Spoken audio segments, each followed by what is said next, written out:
To properly engage with the sculptures, you will need both your hands free. So, if you do not have a very secure pocket, please place your phone in one of the phone pouches located in the corner of the gallery.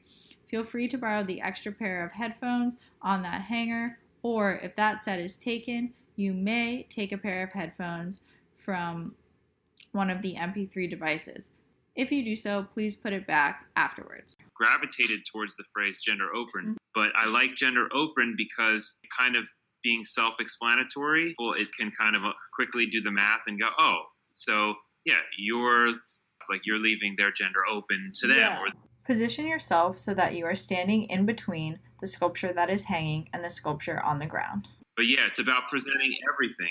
Face the sculpture that is hanging. All toys, all clothes, all pronouns, all, which doesn't mean, oh, all, including really sexist. Now sit down on the sculpture behind you. Sit with impeccable posture. Shoulders pulled back, sternum forward, chin tucked in, neck straight. And I just covered up the sex. This is the first time I think I've been really pursuing more an institutional thing around their assigned legal sex. Grip your right thigh with both hands. Some parents won't disclose what the genitals of their baby are to anyone. Slowly pick up this leg. Or try to restrict access to seeing what's under the baby's diaper. Cross your right leg over your left. And I think other parents, they're more like, it doesn't matter what genitals my kid has. Right. Gently place both hands in your lap, attaining the position depicted in diagram 1. That's not determine a secret. The gender. Yeah. I still don't know my kid's gender. Uncross your legs. Spread your feet wider than shoulder width apart. Cross your arms and slump down, forgetting about the good posture before. I found strategically keeping genitals private works a lot better. Focus more on yourself and less about other things and people around you. Because I found as soon as people know what's in my kid's diaper or underwear, even if they were using they, them pronouns before, then they start using gendered pronouns. Mm-hmm. But I don't like the idea that gets in media around how it's not that it's a secret. Stand up. I'm not keeping my kid's gender a secret. Yeah. Make sure you are facing the hanging sculpture. Their genitals are private, just like everybody's genitals are private. Look for a black hook-like shape at the top of the hanging sculpture. It should be protruding from the sculpture towards you, and there is a frame hanging on it. And their gender is what they're going to show the world and express to the world. There's nothing secretive. This frame is a necklace. It's a really good point. Carefully take the necklace off the hook. Both of you know my story pretty much in that put the necklace on. No one really knows, and it's very intentional, except for our parents. And even that we really regret doing at this point. Now, wearing the necklace, walk over to the photography thesis and observe the photos. Zoe, are you intentional with this sort of thing? Yeah. So with Aster, we didn't think that it would matter. Found out very quickly it did. As you walk around and observe the photos, remember that you are wearing a beautiful necklace. And so then with Oriole, which is my middle child, and Iva, my youngest, no one has ever changed their diapers. Walk back to the hanging sculpture. We've been very intentional about that. When you arrive, take off the necklace. Hang it back up, but not on the original hook. Instead, hang it on a light-colored hook on the side to the left of that original black hook. Just because for us, as soon as someone found out, then they would start coercively assigning gender and holding the kids to those stereotypes. Yeah.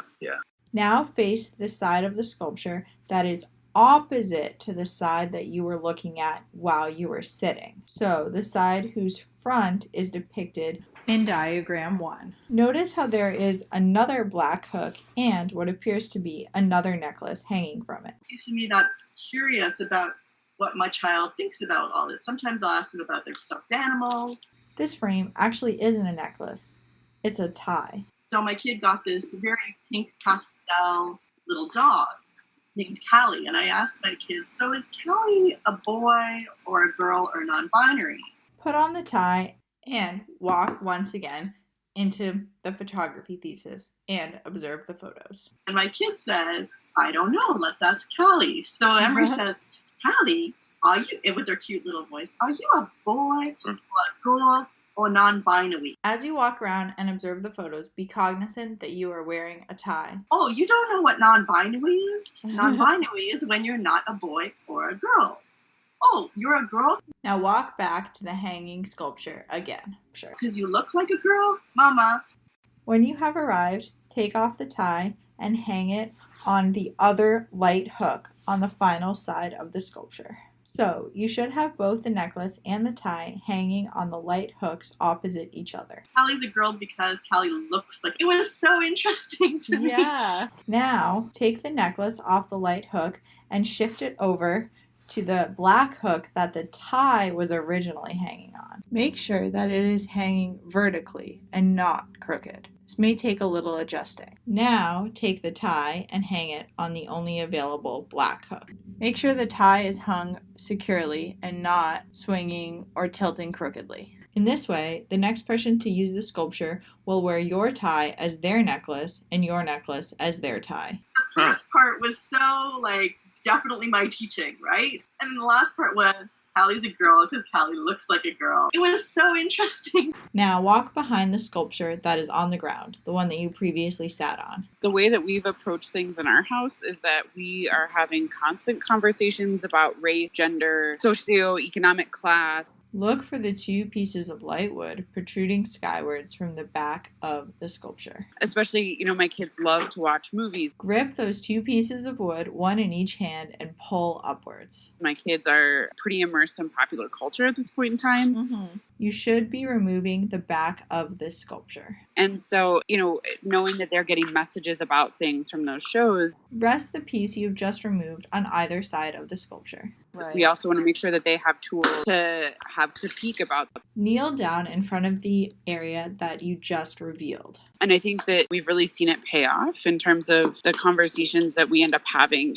Slide your hand under the sculpture and pull out Diagram 2. This diagram features a possible arrangement of the books.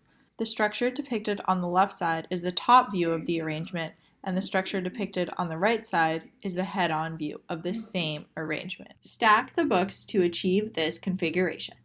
So one of the things, my partner and I collect children's books that deal with important social issues. My partner's a teacher, and it's just sort of our passion. We use books as a lot of our conversation starters. And then in addition to using books, we also we'll say hey, we watched Frozen today. What did you notice about people who use she, her in Frozen? What did you notice about people who use he, him? Did you notice that there's no they, thems in Frozen? If you have already achieved the sculpture depicted, feel free to keep playing with the books and stacking them however you like. Just having conversations from there about does everyone that we know that uses she, her pronouns act like Elsa and Anna? Yeah, those are really good questions. Wow. Yeah, and so then my kids will say things like, I don't think it's fair that everyone assumes that this person's a girl because they're wearing a dress. What do they know? I was just going to say, I remember when Aster, my oldest, was, I think, 3 years old, and we went into a gender-neutral bathroom, and Aster went, "Oh, this is the justice bathroom."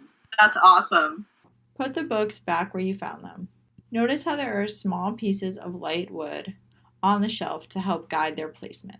Damn. I was just going to, I think Zoe also helped me connect my plans with gender and parenting to my already current plans with how we would handle things like race. And for me, being Black, and we have to have a constant dialogue about what it means for our skin to be darker, how we feel about the police, what do they do, and how have they wronged us, and just things like that. So I feel once the books are all properly positioned, put diagram 2 back under the sculpture and slide the back of the sculpture back into place as you found it. This gender open parenting for us has helped me come up with a plan of how I'm going to handle social justice issues at large. I guess at its core, it's a constant dialogue. Double check to make sure everything that you used, such as the necklace, tie, books, and back of the sculpture, are in place, ready for the next person. If you borrowed a phone pouch, please hang it back on the hanger. If you borrowed the extra set of headphones, please place them back on the same hanger as the phone pouch. If you took them from an MP3 device, please plug them back into the MP3 player.